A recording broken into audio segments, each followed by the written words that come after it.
নবীর আশিক বেলালের গলার মধ্যে রশি বেঁধে সারা মক্কার অলি গলি দিয়ে তাকে টানা হতো। ভাই খুব মনোযোগ দিয়েন, বেলাল রাদিয়াল্লাহু আনহুর হাত পা গুলি বেঁধে বেঈমানের দলেরা মরুভূমির ভিতরে নিয়ে চিৎ করে শোয়ায়া পাথর চাপা দিয়ে চলে আসছে। সৌদি আরব যারা চাকরি করেছেন তারা আপনারা জানেন, প্রচন্ড গরমে হযরত বেলালের শরীরের ভিতরে বালুগুলি এসে এসে ফুসকা পরে পরে ঘা হয়ে যাইতো। ওই ঘায়ের মধ্যে চাবুক দিয়ে পিটানো হতো আর বলা হতো বেলাল কালেমা সারবি। বেলালের একটা আওয়াজ আসতো, আহাদ আহাদ আহাদ, আল্লাহ এক আল্লাহ এক আল্লাহ এক আল্লাহ এক আল্লাহ এক। এইভাবে বেলাল কাঁদতে থাকতে ওরা বেলালের জিব্বা খানা টেনে বের করে, হযরত বেলালের জিব্বা বের করে লোহার শিক আগুনের মধ্যে গরম করে পুড়িয়ে বেলালের জিব্বার এপার ওপার ঢুকিয়ে জবান বন্ধ করে রাখতো যাতে বেলাল জিকির করতে না পারে। ওরা জবান বন্ধ রাখলে কি হবে, সেই দিন হযরত বেলাল রাদিয়াল্লাহু আনহুর কান্নার আওয়াজে আকাশ পাতাল গুলি ভারী হইত। আহাদ আহাদ বলে বেলাল কাঁদতেন, বেলালের কান্নায় আকাশ পাতাল ভারী হয়ে যাইত। তারপরেও তারা বেলালকে ছাড়ত না। কঠিন নির্যাতনে বেলাল বেহুশ হয়ে যাইতেন আর ডেকে বলতেন, কাফেররা রে, যদি পারো জীবনের তরে আমাকে মেরে ফেলে দাও, এইভাবে অত্যাচার করলে আমার আর সহ্য হয় না। মনিব বলতো, হয় কালেমা ছাড়বি। বেলাল একটা কথা বলতো, দেখো রে, জীবনের সব কিছু দিয়ে দিতে পারবো, ইমান বিক্রি করতে পারবো না, ইমান দিয়ে দিব না। আহা, হযরত বেলালকে আবু বকর সিদ্দিক 40,000 দিরহাম দিয়ে কিনে নিলেন। তৎকালীন 40,000 বর্তমানে 40 কোটি হবে। বেলালকে কিনে এনে আজাদ করে দিলেন আবু বকর। নবীজি মদিনায় গেলেন, হিজরত হয়ে আজানের প্রবর্তন চালু হলো। নবী বললেন, সাহাবীরা রে, বেলালের আজানের মুয়াজ্জিন বানায় দেয়া হোক। বেলালকে মুয়াজ্জিন বানানো হলো। বেলাল আজান দেন, কিন্তু আজানের ভিতরে বেলালের ভুল হয়। সাহাবীরা এসে বললেন, হুজুর, বেলালের আজানের মধ্যে ভুল হয়, কাফেররা সমালোচনা করে। আল্লাহর নবী বললেন, সাহাবীরা রে, বেলালের আজানে ভুল হলে কি হবে, তোমরা শোনো, বেলাল আজান দিলে এ আজান আরশে মুআল্লা পর্যন্ত পৌঁছায় যায়। বেলাল আজান দিলে আরশে মুআল্লা পর্যন্ত যায় রে সাহাবীরা। হযরত বেলাল এইভাবে আজান দিতে লাগলেন, আহা, নবীর দরবারে থেকে কাটাইতে লাগলেন। কোনদিন একটা তহবান, কোনদিন একটা চাদর পরে বেলালের জীবন কাটতে লাগলো। আমাদের মধ্যে এত দামি পোশাক বেলালের ছিল না, কিন্তু বেলালের আজানের এমন মধুরতা ছিল, আজান দেওয়ার পরে সব সাহাবী মসজিদে এসে ভরে যাইত। কোন সাহাবী ঘরের মধ্যে থাকতে পারতেন না, আজানের রুহানিয়াত এত কঠিন, আজানের রুহানিয়াত এত কঠিন, বেলালের আজানের রুহানিয়াত এত কঠিন, কোন সাহাবী ঘরের মধ্যে থাকতে পারতেন না। সব সাহাবী বের হয়ে ঘরের থেকে মসজিদে নববীতে আসতেন। আল্লাহর নবীর ইন্তেকাল মোবারক হয়ে গেল। সব সাহাবী পাগলের মতো হয়ে গেলেন। পাগলের মতো হয়ে যাওয়ার পরে হযরত বেলাল রাদিয়াল্লাহু আনহু পাগল পারা হয়ে গেলেন। নবী নাই, নবী নাই, এই কথা সাহাবীরা বিশ্বাস করতে পারতেছেন না, নবী নাই। ছোট্ট একটি গাঠুরি বেঁধে বেলাল আসছে, আবু বকর বিদায় দাও, মদিনাতে আর থাকবো না। কেন রে বেলাল, কি হয়েছে তোমার, কিসের অভাব বলো, তোমার কি পয়সার অভাব? বেলাল রে, বাইতুল মাল থেকে বেতন ধার্য করে দেব। বেলাল ডাক দেয়, বলেন, আবু বকরকে আমার যে অভাব আছে তুমি কি সেই অভাব পুরা করে দিতে পারবা, বলো। কিসের অভাব রে বেলাল, বল। বলে, হুজুর, আগে আজান দিলে নবী নামাজ আসতো, বলো এখন আজান দিলে কি নবী নামাজে আসবে? আবু বকর ডেকে বলেন, বেলাল রে, তুই কি নবীরে ভালোবাসিস? আমরা কি নবীরে ভালোবাসি না? বলে, হ্যাঁ আবু বকর, তুমিও ভালোবাসো, আমিও ভালোবাসি। তুমি নবীর রওজা শরীফ দেখলে সহ্য করতে পারো, ধৈর্য ধরতে পারো, কিন্তু আমি বেলাল আজান দেওয়ার পরে যখন রওজা শরীফের দিকে তাকাই, আমি বেলালের কলিজা ফেটে ফেটে আসে। আমি সহ্য করতে পারি না, ধৈর্য ধরতে পারি না। মদিনার আমি রওজার পাশে দাঁড়ায় দেখছি বহু হাজি রওজা শরীফের পাশে যায় সালাম দিয়ে চলে যায়, কোনো অনুভূতি নেই। আবার বহু হাজি আছে রওজা মোবারকের পাশে গেলে স্থির থাকতে পারে না, চোখ বেয়ে বেয়ে বেয়ে বেয়ে পানি এসে চোখের পানি সেরে সেরে কাঁদতে থাকে। ওই কান্না দেখে সৌদির পুলিশ আসে আর হাজিকে তাড়ায় দেয়, হাজি আল্লাহ রু, আল্লাহ বেদায়, আল্লাহ শির বলে বলে হাজিকে তাড়ায় দেয়। হাজির চোখের পানি ফেলে ফেলে কাঁদতে থাকে। হাজির জীবনের ইচ্ছা, হুজুর জীবনে কোনো দিন আর আসার সুযোগ আছে কিনা জানি না, আমি হাজি আসছি, আপনি নবীর কদম মোবারকে হাজিরা দিতে আসছি। হুজুর আমি আসছি। হাজি কাঁদে, হাজি কাঁদে। কোনো হাজি কাঁদে না, কিছু হাজি কাঁদতে কাঁদতে পেরেশান হয়ে যায়। বেলাল বললেন, হুজুর আপনিও তো ভালোবাসেন, কিন্তু আপনি ধৈর্য ধরতে পারেন। আমি বেলাল রওজা শরীফের দিকে তাকাইলে আমার কলিজা ফেটে আসে। আমি ধৈর্য ধরতে পারি না, আমি সহ্য করতে পারি না। বিদায় দেন, আমি চলে যাব, মদিনায় থাকবো না। চলে গেলেন হযরতে বেলাল সিরিয়ার দামেস্ক। বহুদিন পরে নবীজি স্বপ্ন গেলেন, সিরিয়ার দামেস্কে যেয়ে বলতেছে, বেলাল কেমন জুলুম তুমি আমার সাথে করছো। বেলাল রে আয়, কতদিন হলো তুমি আমার জিয়ারতে আসো না রে বেলাল। বেলাল আয়, আমি নবীর জিয়ারতে আয় রে বেলাল আয়, আমি নবীর জিয়ারতে আয়। কতদিন হলো রে বেলাল তোমার কণ্ঠের আজান শুনি না, বেলাল আয় আয় আয়। একজন সাহাবী কি পরিবারে নবীকে ভালোবাসা দিলে, আমার নবীজি স্বপ্নে থেকে ডাকতে যায়, বেলাল আয়। কি পরিমাণ ভালোবাসা একজন সাহাবী নবীকে দিলে, নবীজি স্বপ্নে ডাকতে গেছে, বেলাল কতদিন হলো তুমি আমার জিয়ারতে আসো না রে বেলাল আয় আয়, আমি নবীর জিয়ারতে আই রে বেলাল। বেলালের মতো আশিক যদি আমরা হইতাম,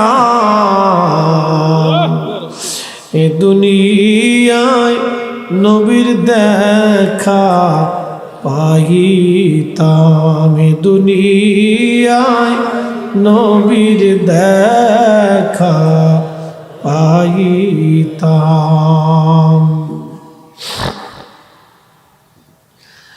আল্লাহর নবী বলেন, মান রাআনি ফিল মানামি ফাকাদ রাআল হক। স্বপ্ন যদি তুমি আমাকে দেখো, বাস্তবে আমি নবীকে দেখছো। কারণ আমি নবী নিজে আসি, ছবি আসি না, আমি নবী নিজে আসি। বেলালকে নবী স্বপ্ন দেখলেন, আসো, কতদিন হলো তুমি আমার জিয়ারতে আসো না রে বেলাল আয় আয়, আমি নবীর জিয়ারতে আইসো রে বেলাল। সাহাবী নবীকে কি পরিমাণ ভালোবাসা দিলে, একজন সাহাবী নবীজি তাকে ডাকার জন্য গেছে, আয় কতদিন হলো আমার জিয়ারত। আমার দেশে বুকে হাত বেঁধে নামাজ পড়ে একদল, এরা বলে নবীর রওজা শরীফ জিয়ারত করার নিয়ত করা বেদাত হারাম। নবী বলতেছে, বেলাল আয় জিয়ারতে, নবী নিজে ডাকে আসো। সাহাবীকে নবী ডাকে জিয়ারতের জন্য, আসো বেলাল। নবীর জিয়ারতের জন্য নবী ডাকে উম্মতকে, আর উম্মত এসে বলে বেদাত। নবী ডাকে উম্মতকে, উম্মত আসো আমার জিয়ারতে, আর উম্মত বলে বেদাত। যে উম্মত নবীর জিয়ারত করাটাকে বেদাত মনে করে ওরে খাওয়ানোর চাইতে কুত্তা খাওয়ানোর সওয়াব বেশি। হ্যাঁ তুচ্ছ করে বলেন ঠিক কিনা?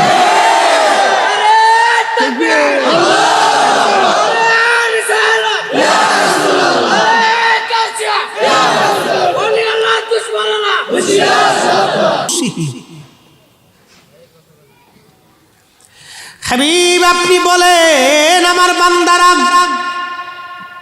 বহু পরিমাণে গুনাহ যদি করে নিজের নফসের সাথে লা তাকনাতু মির রাহমাতিল্লাহ, আমার রহমত থেকে যেন নিরাশ না হয়। ওয়ালা ইয়াগফিরুজ যুনুবা জামিআ, আমি তার জীবনের সমস্ত গুনাহগুলি আমি আল্লাহ মাফ করে দেব। সুবহানাল্লাহ বলা যাবে?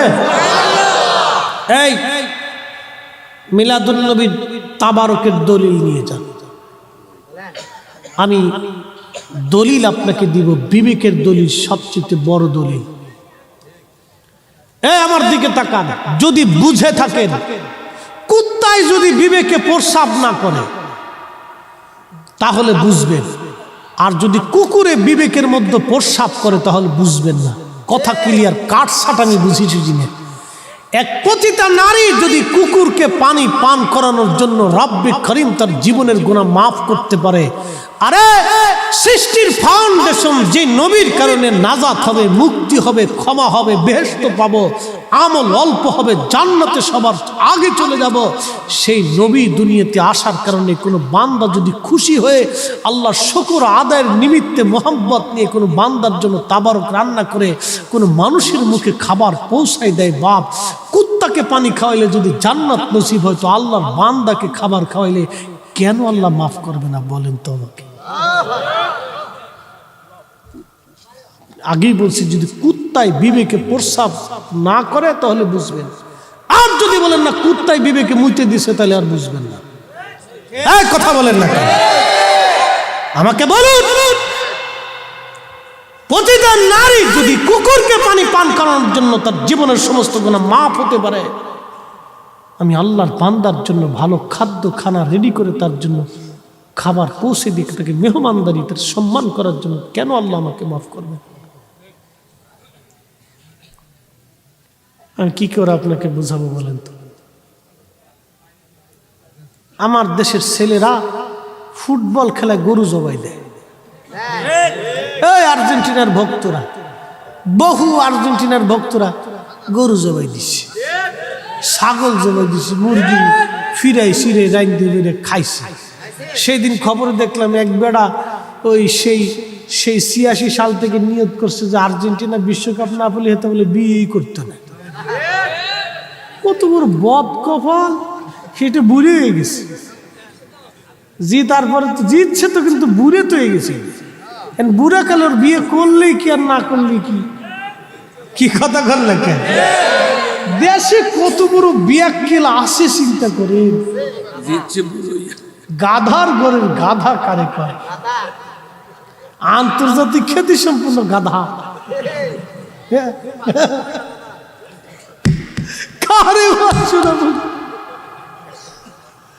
আমি দেখে খবর দিয়ে হাসতে হাসতে বাঁচিনি। পুরে গাধা, জীবনে একটা গাধা দেখার শখ ছিল, তা আজকে দুনিয়ার মানুষ রূপী গাধা দেখলাম। এটা আমি হাসতে হাসতে বাঁচি, এত বড় গাধা দুনিয়াতে আসে এখন, ও বিয়েই করবে না নিয়ত করছে। পাগলের বাচ্চা দেশে কত হয়েছে। তো খুব মনোযোগ দিয়ে ও একবারে খুব গরু টরু দিয়ে জবাই করে রাইন্দে খাওয়াইতেছে। শয়তানে হাসে আর কয় আহারে, শয়তানে হাসে আর কয় আহারে, তোরে গরুটার জীবনটাই নষ্ট করলি। শয়তানে কয়, শয়তানে হাসে আর কয় তোরা গরুটার জীবনটাই নষ্ট করলি তোরা।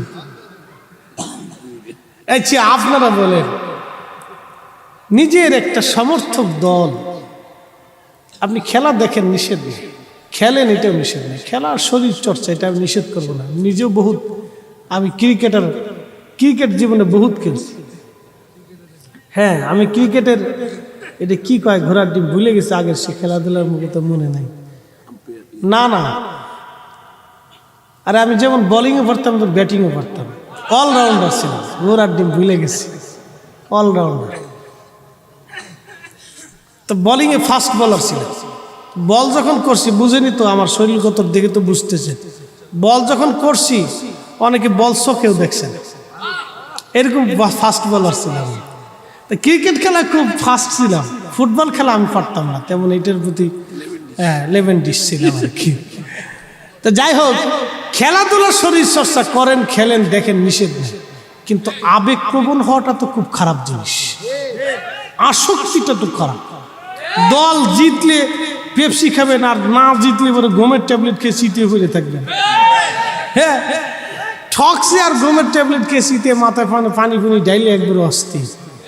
কে রে এই অবস্থায় বুকে, এই অবস্থা হওয়া যাবে না। আল্লাহ রসুল বলছেন আল মারউ মা মান আহাব্বা, আমাদের ভালোবাসা আল্লাহর ওলিদের সাথে থাকবে, ঠিক কিনা? ওই যে আল্লাহ বলছে মালা ইন্নী তা'লামুন, আমি যা জানি তোমরা তা জানো না, আমি যা বুঝি তোমরা তা বুঝো না। আরে ফেরেশতার সাথে, জিনের সাথে, অন্য কোনো জাতির সাথে আল্লাহর প্রেম ভালোবাসা হয় নাই। আল্লাহ ভালোবাসা এই মানব জাতির সাথে করেছেন, কারণ এই মানব জাতির ভিতরে বহু বহু ওলি পৃথিবীতে জন্ম হয়েছে যারা আল্লাহর সাথে রাত্রিবেলা ভালোবাসা করত, ভালোবাসা করত। আপনি যখন ঘুমান তখন আল্লাহর ওলিরা আল্লাহ আল্লাহ আল্লাহ আল্লাহ আল্লাহ আল্লাহ আল্লাহ আল্লাহ আল্লাহ আল্লাহ আল্লাহ জিকির করতেছে। হালাকু খান ইরাকের 16 লক্ষ মানুষ মেরে ফেলল। পৃথিবীর সবচেয়ে মারাত্মক ট্র্যাজেডি ছিল। 40 দিনে 16 লক্ষ মানুষ জবাই দিয়েছিল। তো মারতো, জবাই দিয়ে দিয়ে মারত। কত বাবার সামনে সন্তানকে জবাই দিয়েছে। আহা, 16 লক্ষ মানুষ ইরাকের বাগদাদে জবাই হলো। ইরাকের টাইগ্রিস দজলা নদী 40 দিন পর্যন্ত রক্তে রঞ্চিত হয়েছিল। এত পরিমাণে রক্ত মানুষের বহেছে। হালাকু খান নেশায় আসক্ত হয়ে পরবর্তী মুসলিম দেশ দখল করার জন্য আবার বের হয়ে গেলেন। রক্তের নেশা এসে গেল, খুব মারাত্মক নেশা এটা। পথ দিয়ে যাচ্ছে তো জঙ্গলের ভিতরে কিছু আল্লাহর ওলিরা বসে বসে আল্লাহ আল্লাহ আল্লাহ আল্লাহ আল্লাহ আল্লাহ আল্লাহ আল্লাহ আল্লাহ আল্লাহ আল্লাহ আল্লাহ আল্লাহ জিকির চলতেছে। তো হালাকুর সৈন্যরা বলে এরা কারা রে? যা বলতেছে তোমরা কারা? বলে আমরা সুফি। কি করো? আল্লাহ জিকির। খাও কি? বলে আল্লাহ যা খাওয়ায় তাই খায়। তো হালাকু বলতেছে এরা কারা? বলে এরা এই মুসলমানদের ভিতরে কি এক জাত। এরা বলে কি করে? বলে এরা কি করতেছে, ডেকে নিয়ে। তো সৈন্যরা যা বলে হালাকু ডাকে। বলে আমাদের হালাকুর কাছে কোনো প্রয়োজন নেই, হালাকুর প্রয়োজন হলে আমাদের কাছে আসতে কর। তো হালাকু কয় কত বড় পাগল রে, ইরাকের বাগদাদের 16 লক্ষ মানুষ মেরে ফেললাম, আর ওরা কয় ওদের কাছে যাইতে। আচ্ছা যাইতে, পাগল পাগল দেখে আসি। তো কাছে গেছে। যাওয়ার পরে হালাকু জিজ্ঞেস করলো তোমরা কারা? বলে মুসলমান। কি করো? আল্লাহ জিকির করি। এই জঙ্গলের মধ্যে খাও কি? বলে আল্লাহ খাও। তা হালাকু বলতেছে এ আবার কোন জাত? সে তো এটার সাথে পরিচিত, এটা আবার কোন জাত? তা বলতেছে তোমাদেরকে কিছু টাকা পয়সা দিয়ে যাই। বলতেছে না, প্রয়োজন নেই। হালাকুকে এর আবার কোন জাত? টাকা পয়সা দিবার চাই, নিতে চাই না। আচ্ছা, সৈন্যদেরকে বলো তাহলে এক কাজ করো, এই 1 বক্স স্বর্ণ মুদ্রা নিয়ে আসো। তো বক্স ভরে স্বর্ণ মুদ্রা এনে বলতে সেটা তোমাদেরকে দিয়ে গেলাম। তো যিনি আল্লাহর ওলির প্রধান ছিলেন তিনি শাহাদাত আঙ্গুল দিয়ে বক্সের মধ্যে ধাক্কা দিয়ে বলেন হালাকু তুমি তো টাকা দাও নাই, স্বর্ণ দাও নাই, সবই তো মানুষের রক্ত। হাতের আঙ্গুলে ধাক্কা দেওয়ার পরে বাক্সের ভিতরে যত সোনা ছিল সব রক্তে পরিণত হয়ে গেল। এই দৃশ্যখানা দেখার পরে হালাকুর কলিজার ভিতরে অনেক একটা ভয়ের জন্ম। হালাকু ভয় পেয়ে গেল যে পৃথিবীর সমস্ত মানব জাতির সাথে যুদ্ধ করা যাবে, এদের সাথে যুদ্ধ করা যাবে না। যে আঙ্গুলের ধাক্কাতে স্বর্ণকে রক্তে পরিণত করে দিতে পারে, এদের সাথে যুদ্ধ করা যাবে না। হালাকু বললেন ব্যাক টু কান্ট্রি, আমার দেশের দিকে চলো, আমি আর সামনের দিকে যাব না, কারণ এমন একটা জাতির সাথে আমার বাধা পড়ে গেছে, এরা যদি আমার বিরুদ্ধে লেগে যায় তো আমার সবকিছু ধ্বংস হয়ে যাবে।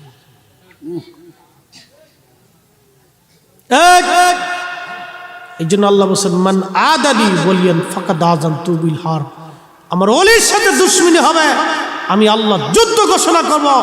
অতএব আমরা সুন্নিরা যতদিন পর্যন্ত বেঁচে থাকব ততদিন আল্লাহর ওলিদের সাথেই থাকব। কথা বলেন ঠিক না বেটা?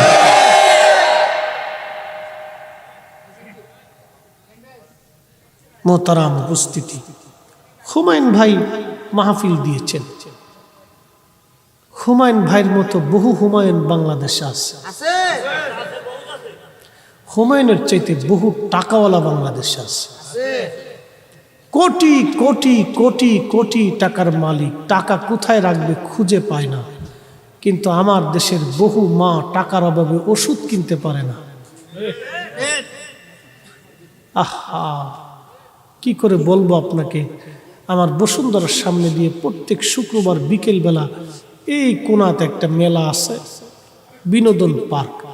ছেলেরা মোটর সাইকেল চালিয়ে বাস যাচ্ছে, পিছনে লন্ডিস জেন্ডিস বন্ডিস সব বসায় নিয়ে যাচ্ছে। কোন মায়ের ছেলে, কোন মায়ের পুত, কোন মায়ের মা মেয়ে জানি না কিছু, অর্ধ উলঙ্গ হয়ে প্যান্ট শার্ট পরে মাঝে মধ্যে চিন্তা করি ইজলে না বেডি বুঝি না, ইজলে না বেডি বোঝা যায় না। তো যাচ্ছে, খুব যাচ্ছে, খুব ভু ভু ভু ভু করে ধুলা বালি উড়াই দিয়ে চলে যাচ্ছে। যাচ্ছে তো যাচ্ছে, কিন্তু এরকম বহু মানুষ তো যেতে যেতে আজকে কবরের সাথে মাটির সাথে মিশে গেছে। আর যাওয়ার তো সুযোগ নেই। হাত্তা যুরতুমুল মাকাবির, পয়সা কোথায় খরচ করবে খুঁজে পায় না। আল্লাহ বলছেন কবর পর্যন্ত তোমার সমান, এরপরে আর কোনো সুযোগ তোমার হাতে নাই। এ যুবক আপনাকে বলছি, বন্ধু আপনাকে বলছি, আজই সময় নিয়ত করে যাবেন আল্লাহ আর কখনোই না। জীবনের বহু একটা সময় নষ্ট করেছি, কালকে থেকেই ফজরের নামাজ থেকে স্টার্ট করবেন। আজকে এশার নামাজ থেকে শুরু হবে। আল্লাহ ঘুমোতে যাওয়ার আগে এশার নামাজটা পড়ে নিয়ত করবেন, আল্লাহ আর আমি মুসল্লা ছাড়বো না, আল্লাহ তোমার জিকির আর ছাড়বো না, আল্লাহ তোমার নবীর দুরুদ আর ছাড়বো না, আল্লাহ হালালে হালালে হালালে জিন্দিগি গঠন করব। এই নিয়ত আপনাকে করে আজকে যেতে হবে বন্ধু, কারণ কবরে আমরা একদিন অবশ্যই চলে যাব, আজ অথবা কাল। বহু যুবক যদি বুঝতে চান তো হসপিটালে পঙ্গুতে চলে যায়, দেখবেন অনেকের হাত নাই, পা নাই, চোখ নাই, জীবনের তরে প্রতিবন্ধী হয়ে গেছে। বহু যুবক আছে, বহু আছে। এই জন্য আপনাকে বলবো যে পয়সা করি মানুষের হাতে আসে, কিন্তু এটা যেন আমরা কাজের জায়গায় খরচ করতে পারি। আমি নবী না চিনিলাম, কি যে ভুল করিলাম। আমি নবী না চিনিলাম, কি যে ভুল করিলাম।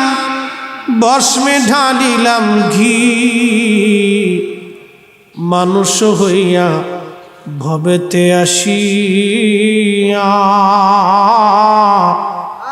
মানুষের করিলাম কি, মানুষ হইয়া ভবেতে আসিয়া। মানুষের করিলাম কি।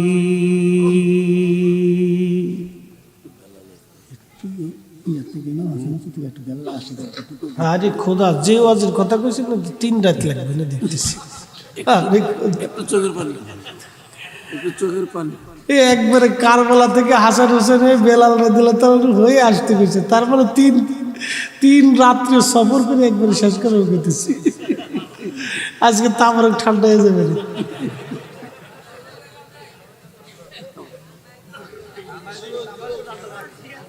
না, বেশি লম্বা না। আমি বুঝি আপনারা খুব অন্তরের মহব্বত থেকে কথাগুলি বলেন। বাংলাদেশের যে জায়গায় যাই সেই জায়গা আগেরটা করে আইসি দেবীর দ্বারে, হেহেনো কানে কানে হুজুর বেলালের একটু আছে। আচ্ছা, তার আগের দিন করছি 2টা। প্রথমটাতে হুজুর একটু বেলালের কথা শোনে, দ্বিতীয়টা গেছে হুজুর বেলালের ওয়াজ একটু শোনে, কি যে জ্বালাতে আসি আমি, জ্বালার কোনো শেষ না। সারা বাংলাদেশের যে জায়গায় গেছে আমি জানি আপনারা রসুল করিমের অনেক মহব্বত ভালোবাসেন, এই কথাগুলি বলে, কিন্তু আসলে এই ওয়াজটা একটা মকবুল ওয়াজ। এটা আমার জীবনের সবচেয়ে বড় পাওয়া। এই আলোচনাটা যেই দিন আমি দরবার শিবে করেছিলাম সেদিন একজন মানুষ কাঁদতে কাঁদতে মারা গিয়েছিল। একজন মারা গিয়েছিল ওই মজলিসে, একজন মারা গেছিল কাঁদতে কাঁদতে মারা গেছিল ওই মজলিসে। এটা হলো আল্লাহ রসুলের অধিক প্রেম ও মহাব্বতের জন্য, আমার কোনো কিছু না, এটা অধিক মহাব্বতের জন্য। সাহাবে কেরামের প্রেমটা এরকম ছিল। তো বুঝেন তো, মানুষ কেঁদে কেঁদে এইভাবে বেহুশ হয়ে যায়, সর্বমহল সব। এই ওয়াজটা শুনে কত মানুষ যে তাহাজ্জুদ গুজারি হয়েছে আমি জানি না। একদিন এক ভদ্রলোক, খাগড়াছড়িতে গেছি মাহফিলে, ভদ্রলোকটা আমার হাতটা ধরে এসে বললেন, হুজুর আমি পরিবহন সেক্টরের একজন দায়িত্বে সভাপতি। তো বলতেছে আমি এমন কোনো খারাপ কাজ নাই পৃথিবীতে না করছি। বলে হুজুর আপনার এই ওয়াজটা শোনার পর থেকে, সে কেঁদে দিয়ে বলতেছে, হুজুর আপনার এই ওয়াজটা শোনার পর থেকে আমি আজ নামাজ ছাড়ি না, আমি জীবনে তওবা করছি হুজুর। শেষে নিজে সে আমার মাহফিলে নিছে, খাগড়াছড়ি বাস স্ট্যান্ডে মাহফিল নিয়ে আমার ওয়াজ শুনছে। বলছে হুজুর আপনার এই ওয়াজটা শুনে আমার জীবন আমি পরিবর্তন করছি। এটা তো আমার ওয়াজ না, এটা রসুল করিমের একজন সাহাবী তার জীবনের সব কিছু দিয়ে রসুলকে ভালোবাসছেন। আমি তার জীবনের একটা ছোট্ট বর্ণনা আপনাদের সামনে উপস্থাপন করেছি। আপনার রসুলের মহব্বতের চোখের পানি ফেলেছে কোটি কোটি কোটি কোটি মানুষ। আমি আশায় আছি হয়তো এই কারণে আল্লাহ আমাকে মাফ করবে, তাছাড়া আমার আর কোনো রাস্তা নেই, কোনো উপায় নেই। তো মোহতারাম উপস্থিতি, কখন মানুষের জীবনের কাল পরিবর্তন হবে আমরা কেউ বলতে পারি না। এটা একটা মকবুল জিনিস, আল্লাহ রসুলের সাহাবীর মকবুল জিনিস। আমি আপনাদেরকে শেষ সময়ে, আমার ভাই যেহেতু আবদার করেছেন, তো ছোট্ট করে আমি জানি এই মজলিসে, সব মজলিসে এই ওয়াজটা উঠে না, এটা আলাদা একটা বিষয়, এটা আলাদা একটা সাবজেক্ট। তারপরও ছোট্ট করে আপনাদেরকে একটু আশা যেহেতু জাগছে একটু বলবো। মুক্তাসার কথাটা হলো, আমরা আজকে মাহফিলে বসছি, মাহফিল শেষ হলে আমাদের জন্য তাবারুক আছে। আমার দিকে তাকান, ওদিকে তাকাইতে হবে না, বাচ্চারা দুষ্টুমি করবে। এই মাহফিল শেষে আমাদের জন্য একটু তাবারুক আছে ভাই, আছে না ভাই? আছে। আপনারা মাহফিল শেষ হলে আমাকেও কিছু হাদিয়া তোহফা দিবেন, উলামা ইকরামকে সম্মান করবেন ও তারা উপস্থিতি। কিন্তু সেই দিন কালেমার জন্য সাহাবা ইকরামের কত কঠিন ত্যাগ ছিল। আমি আপনাদেরকে ছোট্ট করে একটা ঘটনা সাহাবীর জীবন থেকে বলি। নবীর একজন সাহাবী ছিলেন, তার নাম খাব্বাব রাদিয়াল্লাহু আনহু। তিনি কামার ছিলেন, লোহা দিয়ে অস্ত্রপাতি বানাইতেন। তিনি কালেমা পড়ছেন, কালেমা পড়ার পরে লোকেরা এসে ওনার হাত পাগুলি বেঁধে ফেলল। বেঁধে ফেলার পরে হাজরাতে খাব্বাব বলেন, দুনিয়ার মানুষে যখন ওরা আমার হাত পা বেঁধে ফেললো, হাত পা বেঁধে ফেলে দেওয়ার পরে আমার ওই লোহার আগুনগুলি, কয়লাগুলি মাটির মধ্যে তারা বিছাইল। মাটির মধ্যে বিছাইয়া 10-12 জন তারা আমার শরীরকে চিৎ করে শোয়াইয়া বুকের মধ্যে পাথর চাপা দিয়ে আমাকে চেপে ধরে রাখলো। প্রচণ্ড কয়লার আগুনে আমার চামড়াগুলি পুড়ে পুড়ে পুড়ে পুড়ে রক্ত পরে পরে কয়লা নিভে গেল।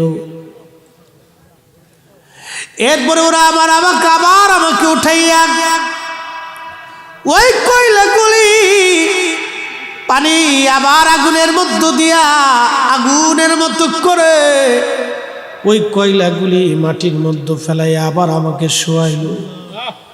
আমার গোশতগুলি পুড়ে পুড়ে পুড়ে পুড়ে চর্বি পরে পরে কয়লার আগুনগুলি নিভে গেল। আমার পিঠের গোশতগুলি উঠে উঠে চলে গেল। একটু চিন্তা করবেন কি, তৎকালীন জমানায় চিকিৎসা তো এমন ছিল না, পিঠের গোশতগুলি পচে পচে খসে পড়ে গিয়েছিল। জায়গায় জায়গায় গোশত নাই। কষ্ট হচ্ছে আপনাদের? নবীজি বলতেছে, বেলাল আসো আমার জিয়ারত, মান জারা কবরি ওয়াজাবাত লাহু শাফাআতি ইয়াউমাল কিয়ামah। আহা, এজন্য আপনাদেরকে বলি, ভালোবাসাটা দলিল দিয়ে হয় না, ভালোবাসাটা হৃদয় থেকে হয়। কথা বলেন ঠিক কিনা? আমার পীরের বহু মুরিদ আছে, অ্যাটেনশন, ওয়াজ শেষ। আমার হুজুরের বহু মুরিদ আছে যারা হুজুরের জন্য ভালো জিনিসটা আলাদা করে রাখে, আছে না ভাই? আমার আব্বাজানকে দেখতাম, আমার আব্বাজান খুব পীর ভক্ত মানুষ ছিল। পীর ভক্ত মানে নিজের পীরকে অনেক বেশি ভালোবাসতেন। শুধু তার ভালোবাসা ছিল না, আমার আব্বার জীবনের আমল ছিল, প্রত্যেক ফরজ ফজরের নামাজের পরে আব্বাজান কোরআন শরীফ তেলাওয়াত না করে কখনো বের হতেন না। ইন্তেকালের 3 দিন আগে সবার কাছ থেকে মাপ চেয়ে নিয়েছিল, দেনা দেয় সব পরিশোধ করে দিয়ে তারপরে ক্ষমা টমা চেয়ে এসে আব্বাজান 3 দিন পরে মারা গেছে। সারা জীবনের ভালো একটা আমল আব্বাজানের ছিল। তো ভালো ধান আসলে হুজুরের জন্য আলাদা ধান রেখে দিতেন। গাভীর দুধ আসলে প্রথমে দুধটা বিক্রি করে টাকাটা হুজুরের জন্য রেখে দিতেন। খুব পীর ভক্ত মানুষ ছিল। আমাদের দেশে বহু মানুষ আছে, বাপ আমরা মহিলারা আছে, দেখবেন বাড়ির সেরা খাবারটা আমাদের জন্য রেখে দেয়, আছে না ভাই? বহু আছে যে মৌলা সাহেব আসবে, হুজুর আসবে, বাড়ির সেরা খাবারটা হুজুরের জন্য আলাদা রেখে দেয়। এই যে মোহাব্বতটা, এটা কি দলিল দিয়ে হয় না হৃদয় থেকে হয়? সে ইচ্ছা করলে কিন্তু খেয়ে ফেলতে পারত, কিন্তু সে আমার জন্য রেখে দিছে, হুজুরের জন্য রেখে দিছে, কারণ হৃদয় থেকে মোহাব্বতটা তাজিমটা আসছে। ভাই, দলিল দিয়ে তাজিম হয় না, দলিল দিয়ে হয় না, এটা হৃদয় থেকে আসতে হয়, হৃদয় থেকে আসতে হয়। একটা বাবা, একটা সন্তান তার বাবা মার পা ধুয়ে পরিষ্কার করে তারপরে মায়ের কাপড় চুপড় খেসে মার খেদমত করে। কেন?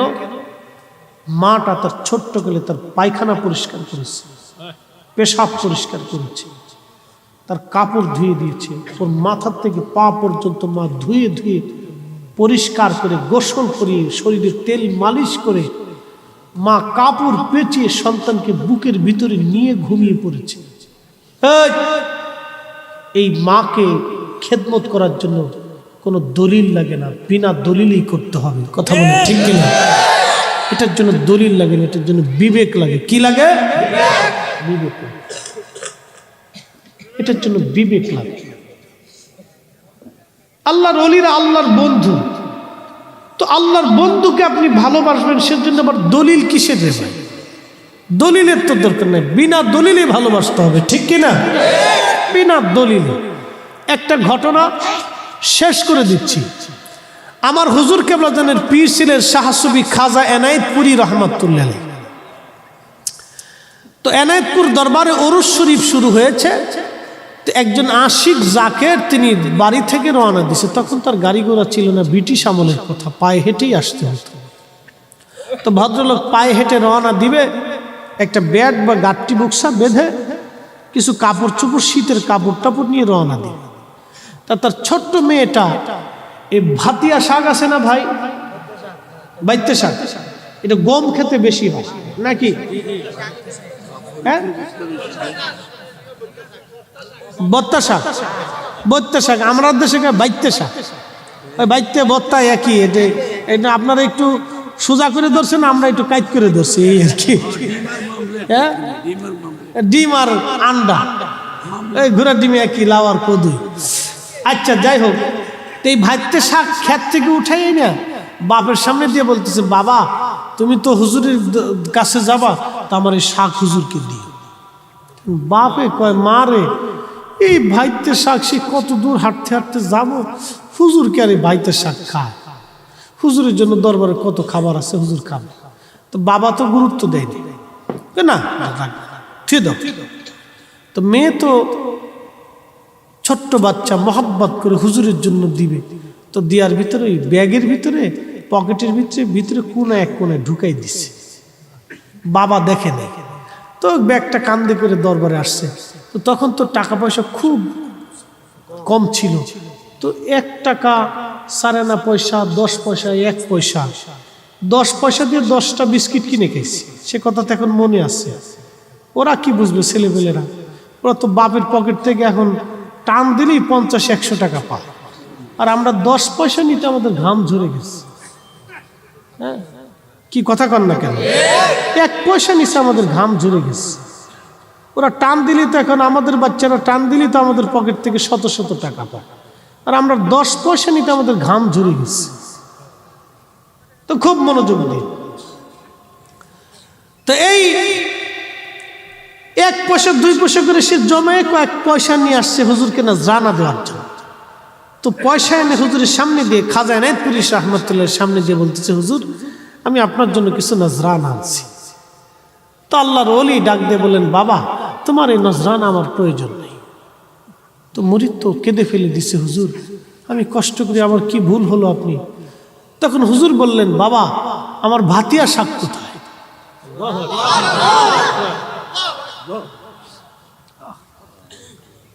মুরিদ তো আর বুঝার বাকি নেই, কেঁদে ফেলে দিয়ে বললেন, হুজুর আমার ছোট্ট মেয়েটা শাক আনছিল।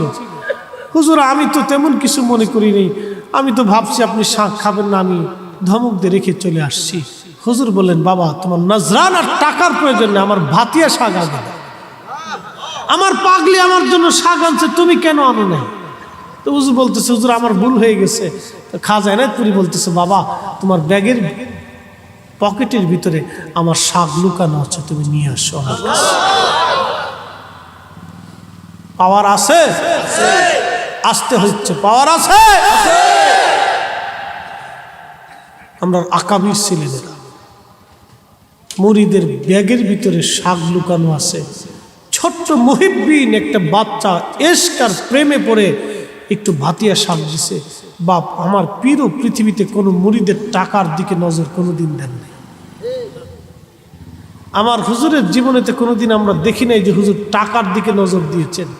হুজুর ভালোবাসার দিকে নজর দিতেন, আদবের দিকে নজর দিতেন, টাকার দিকে হুজুর নজর দিতেন না। আমরা দুনিয়ার টাকার পাগল হতে পারি, হুজুর টাকার দিকে নজর দিতেন না। কে টাকার পাগল কি পাগল না আমি জানি না, কিন্তু আমার হুজুর টাকার দিকে কোনোদিন নজর দেন না, কখনো হুজুর টাকার দিকে তাকান না। এই জন্য জাকেরদেরকে বলবো, আপনাদেরকে অনুরোধ করব, আপনারা যাহা দিবেন সেটা মহব্বত থেকে যেন হয়। হুজুরের জন্য যেটা বরাদ্দ করবেন সেটা যেন হৃদয়ের মহব্বত থেকে হয়ে যায়। আল্লাহ পাক আগামী উরুস শরীফে আপনাকে আমাকে কবুল করুক, বলেন আমিন। এসেছেন যত নবী সকলের ইমাম, সালাম নবী তোমায় হাজারো সালাম, ইয়া নবী সালাম আলাইকা ইয়া রাসূল, ইয়া হাবিব সালাম আলাইকা সালাম। ছবিতে যেতে চাইব বলে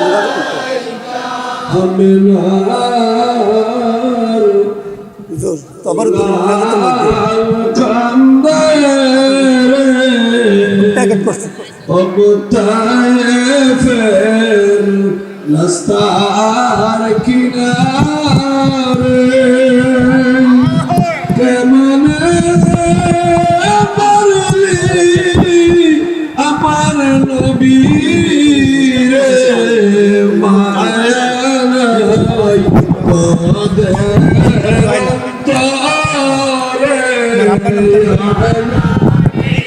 তরে সালা